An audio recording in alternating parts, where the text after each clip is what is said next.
Oh, and then that little shit, what's his name, Nick Fuentes, that there's other people like, hey, go on. They want Jimmy to have him on. And I used to be like, that guy's there to put stink on your name. He doesn't want to be, this is what I think about him from observing him, urging people in the Capitol on January 6th.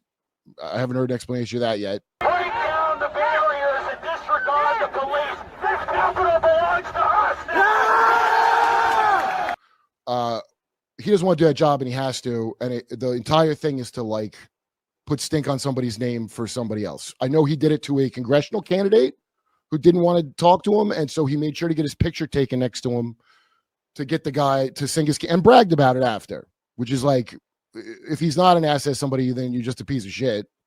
Yeah, I think after January 6th, I think that he was compromised because it's actually kind of, I remember when he was brand new and there was something about his energy and his performance and his willingness to go out in public and do things and meet and greet fans and hang out with people that all completely vanished after January 6th. And he was one of the only people, despite being there and despite having a megaphone, despite being a loud internet personality that was there, prominent person, probably one of the most prominent people there. They trot him out as a boogeyman all the time. Why would they not mention this? Yeah, he was not charged. And I know people that went to federal prison because they were there as supporters of Nick Fuentes who were charged and who are felons and can't own guns and are having trouble finding jobs and having trouble finding housing, and their lives were basically ruined. And Nick Fuentes somehow, despite being there, walks out completely scot-free.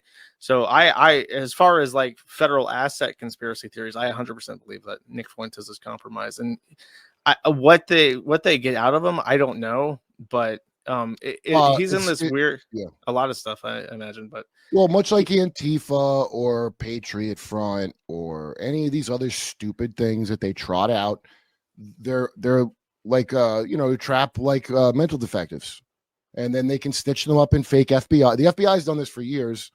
They were doing it before the war on terror versus the Muslims. They were doing it. I remember when people were arguing around 2013 who the most terroristy is. There was a whole racial argument. I looked it up just because I was curious, and it just said eco-terrorism is the most common terrorism. Where I was like, what? And it was like property destruction by, green freaks, but that's the most terrorism. And then I find out that they just they find like nerds that can't get laid that are young, make up plans for them to do something. They'll have a chick fuck them, or an agent will fuck the person. And they're allowed to entrap you and all the entrapment doesn't mean what people think it is. I mean, for them, it means, I swear to God, this legal thing. They have to show that it was in your nature to do this, which seems remarkably abstract for a legal concept. And there's hundreds of people. And then the FBI says, we caught them. So after 9/11, they had a bunch of like special ed terrorists they caught. And it was all bullshit. It was all like just, bull cows. They started up Greenpeace after 9/11 and said mission accomplished. When men lost, we did? We raged. When men lost in 2020, we went out there and we went to the Capitol and we said, fuck the government. And it was awesome. People were running through the hallways with American flags. It was like Braveheart. It was like the Patriot. We were beating the shit out of journalists, kicking their cameras, kicking them in the face. People were beating up cops. People were lifting up barricades and pushing it against the cops. Cops were getting their faces smashed against the door. Ah! Trump supporters punching them in the face, punching them in the stomach. And, no one died. A couple of them died like a week later. They blamed it. A bunch of them killed themselves. But like that is what happens when men lose. We say, all right, Mr. President, say less. We will be there in exactly 48 hours. We're bringing walkie-talkies. I didn't do any of that. I peacefully protested. I just want to add that. Break down the barriers and disregard the police. This Capitol belongs to us now. But, point is like when men lost, we did something about it. We went out there, we protested in front of the governor's mansions, state capitals in DC, right? Women, they lose and they cry. They say they're not emotional. They hold the phone in front of their face and they cry. Oh, I'm telling you, let's do it here. Let's do it here. Come on, man. I don't want. Not why? Huh? I don't want to argue with you. I want to go in the backyard where she can't have a line of sight. Well, she's not even filming. No, but she could. So Nick, I don't want. I'm trying let's just to go to the backyard. Nick, why well, did you is your wanna Nick? go to the backyard? Is your name Nick? Yes. Okay, Nick. I'm trying to get your side of the story, and by you acting like this is not helping, man. I got two sides, two stories, and I'm trying to just kind of find the middle ground. Well, here. let me take your card, because I'm not doing an interview. Huh? What I'm going to tell you is this. I'm not Royce. I'm excellent. I'm Nick Fuentes. Oh, all right. Wow. Okay, Those Tates must have had a great time with him. Here we go. I think this is him telling us about his future plans. These are his future plans now. Amazing. Here's what I'm gonna do. So I'm gonna do this show, probably for the next couple months. Gonna lock in and really just do the shit out of the show, and then I think I'm gonna take a couple weeks off in January. I'm gonna get my head on straight. I've been going for a really long time. You know, I mean, really ever since January 6th, I just haven't stopped. What do you Trying- just said it? Yeah. You just said it. Yeah. So Yeah. his op is over. He gets a vacation. That's They're letting him have a basically- vacation. Whoa. Did you hear it? Yeah. Whoa. One But thing what's after the other. funny too, though, about it is he claims he's always been working.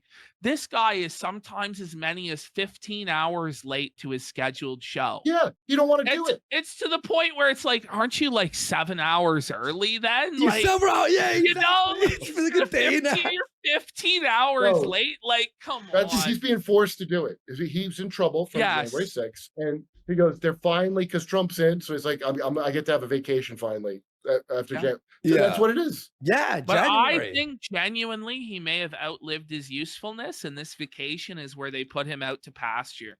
Because when you sell your soul, like people think, oh, joining with the feds, like it'll be so fun. Like, no, Yeah. your handler comes and tells you how shit's gonna fucking be. Your ass is going to prison. That's a funny way of putting it. Stressful. Ash, that's Well, a funny way of putting it. It's like, yo, feds, let's fucking go. Get to wear sunglasses and, Yeah. like, you know, do this. I don't with an understand how earpiece. prison, like, I would think the hitting in your ass in prison would have made him go. So I don't know Yeah. what they said, you'll go to a woman's know. prison. You'll hate that. But they He's use fucking, them. yeah. But this is what Yeah. happens. They use you up and then they throw you away, and you think that you're going to get some sweetheart deal with them. These are fucking vicious, cold-blooded killers. The people Yeah. in the feds, you know, the glowies, like they don't around, and you're not going to get one over on them or outsmart them. You're going to get shafted No. when you sell yourself out like that. But also, he I had to don't- yeah. fake his numbers. He has to fake his numbers to look big, so he looks like he's useful to the feds. But the feds know that it's fucking bots and Oh. shit now, right? If you are looking to sincerely lead a political movement, you should want to go to jail for the credibility of the movement. That's exactly right. Yeah. Most of the great leaders that made a change within their society go to jail. You know, Mhm, yeah. he talks about how he wants to be Hitler 2, 3, and 4. Well, I'm not sure if he's aware Hitler spent a lot of time in jail where he wrote his book. And then to his followers, he was a legend because he was willing to put himself on the line. It's the same And thing Hitler with Martin. pretended not to be gay better. I know. That's good. Let's Come go to on, this no, article this is- where Fuentes sells the Groypers out. This is So- big. We were covering this meeting in Texas when it actually happened. And this was when Nick was trying to get mainstream funding from billionaires. And here's the headline. Nick Fuentes was seconds away from selling his fans' data to the Zionist billionaires behind Ben Shapiro when his narcissism intervened.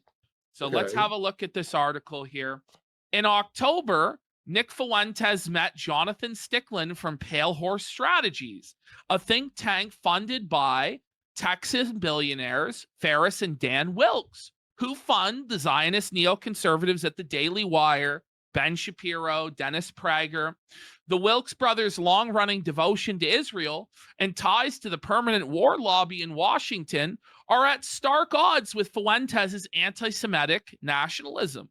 The meeting was thought by his allies to be his last hope of securing major backing, but instead of pitching himself as a media personality, listen to this, Fuentes asked them how much they would pay for America First Whoa. data. Ooh. How much Six- is 3 datas worth? You know, like, yeah, that's 100 guys, maybe. 6 hours later, terms were agreed.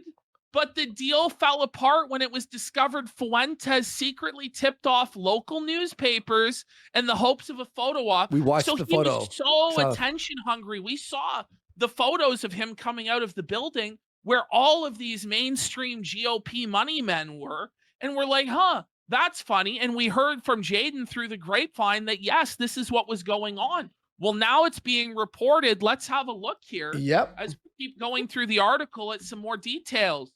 The deal would have included access to the identities, credit cards, and home addresses of his fans and subscribers. Effectively, the entire America First movement.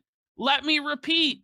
Access to the identities, credit cards, and home addresses of his fans and subscribers.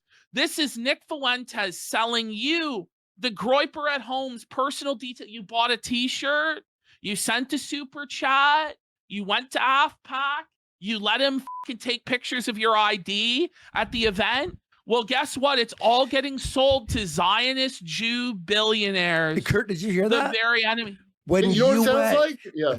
you go to his event, and before you walk in, you must put your ID down. Take a picture of the ID, and then take a picture of yourself with him to enter. Yes.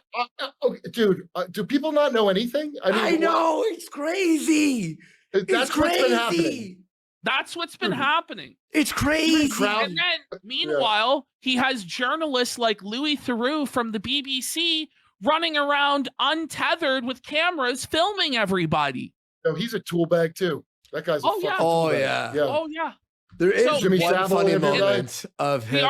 The article can. Oh, Daily Grifter with another 10 subs. Let's But he go. says No, it's it hard. sounds like to- Crowder. I know. Crowder did that shit with them.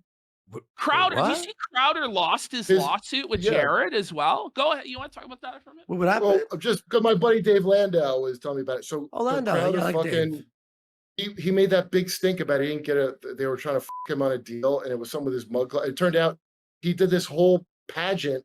It's all these like secret gay guys. They got to do a whole pageant. They can't just like just do your fucking deal and get money, idiot. What are you doing? Everybody gets on my case. It's like so controversial. Okay, I love women. Okay, yeah. I love my mom. I love my sister. Okay. Is everyone happy? Yes. The Virgin Mary is our mother. She is the Queen of Heaven. Okay. Is everybody happy? But I'm going to be honest with you. Women are fucking retarded, okay? Because how many TikToks have you seen in the last 48 hours of women crying and filming themselves crying? They're crying and they go, and you're a fucking retard. What are you doing? Why are you doing that? For whatever reason, they kind of enjoy it. It's like they get a sick kick out of this. That might not be all Nick has taken in Texas. Ollie Alexander Akbar, a close associate of Fuentes, currently under active criminal investigation in 3 separate states for sexual contact with male minors, remains Fuentes' closest confidant and professional ally. He's the one running that AF Post Twitter account that gets all that engagement. That's the pedophile, Ollie Alexander. Well, he can keep a secret. Yeah. Nick's career-wrecking allegiance to Akbar can only be satisfactorily explained by major financial or romantic ties. Oh, wait, that's wild what they just said there. They Yeah. like, are they gay? Oh, that's what it is. That's what it is. You think? I So- bet you. I dude. bet you. Ali has something on Nick, like a BJ video or something. Oh, yeah. Yeah. Well, Milo claims to have all sorts of that stuff on Nick as well, so who knows?